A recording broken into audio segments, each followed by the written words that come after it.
জিল পিঠা কামড়ালেই মুখে মিলিয়ে যায়। এটা আসলে তৈরি হয় শাল পাতায় মুড়ে।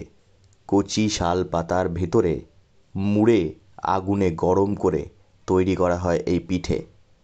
বাঁকুড়ার জঙ্গলমহলে আদিবাসী এই খাবার অত্যন্ত ভাইরাল বাঁকুড়া পুরুলিয়া ঘুরতে আসা পর্যটকদের কাছে। পিঠা হলেও এটা তৈরি হয় মাংস দিয়ে, মিষ্টি নয় কিন্তু। মূলত এটি একটি মাংসের প্যানকেক। জিলপিঠা হলো মূলত সাঁওতাল উপজাতি সম্প্রদায়ের একটি ঐতিহ্যবাহী খাবার, যা আক্ষরিক অর্থে মাংসের প্যানকেক নামে পরিচিত। এটি একটি জনপ্রিয় ঐতিহ্যবাহী সাঁওতালি প্রধান পদের পিঠা এবং সাধারণত চালের আটা ও কিমা করা মাংস দিয়ে তৈরি করা হয়। উৎসবের সময় এই বিশেষ পিঠাটি প্রতিটি সাঁওতাল বাড়িতে রান্না করা হয়। এটা আদিবাসী ভাষায় জিল পিঠা বলা হয়। এমনিতে মাংস পিঠে, মাংস পিঠা। এটা মুরগির মাংস আছে, এটাতে চালগুড়ি আছে, পেঁয়াজ, আদা, রসুন, হলুদ, মিট মশলা, গরম মশলা সব দেওয়া থাকে, কাঁচা লঙ্কা।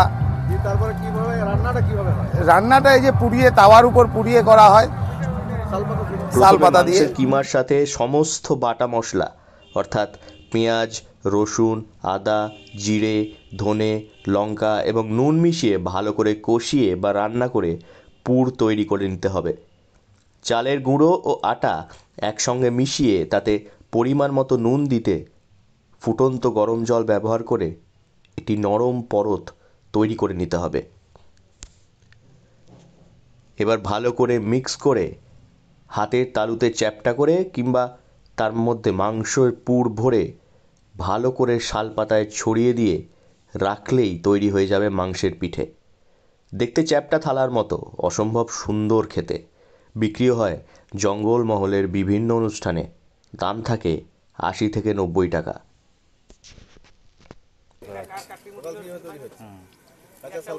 কাঁচা শালপাতা দিয়ে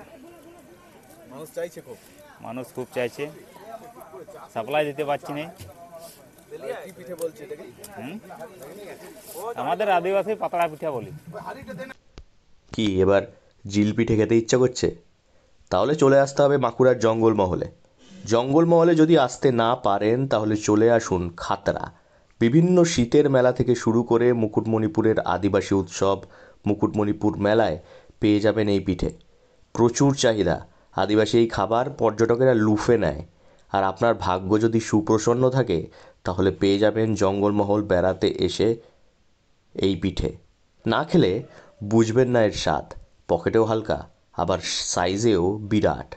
শুধু মাংস আর কচি শালপাতার গন্ধ। বাঁকুড়া থেকে নীলাঞ্জন ব্যানার্জির রিপোর্ট, লোকাল 18 বাংলা।